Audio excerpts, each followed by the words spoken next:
కల్లూరు నుండి మండల కేంద్రమైన పుల్చెర్లకు వెళ్లే దారిలో ఉన్న మర్రికుంటవారిపల్లి పరిసర ప్రాంతాల్లో రహదారికి పక్కనున్న చెరువు కట్టపైన నిన్న సాయంత్రం అదుపు తప్పి లారీ పక్కకు దూసుకెళ్లింది.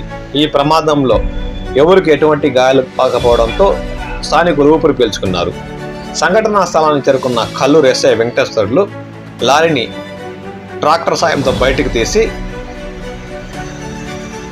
డ్రైవర్కి తగు సూచనలు చేశారు. కాస్త అటు ఇటు అయి లారీ చెరువు కట్టపై నుండి చెరువులోకి దూసుకెళ్లి ఉంటే పెద్ద ప్రమాదమే సంభవించి ఉండేదని స్థానికులు భయాందోళనకు గురయ్యారు. వేగంగా వెళ్తున్న లారీ అదుపు తప్పి పక్కనున్న మర్రి చెట్ట పక్కకు వెళ్ళి కాలువలకి దిగిపోవడంతో ఈ ప్రమాదం సంభవించినట్లు స్థానికులు తెలిపారు.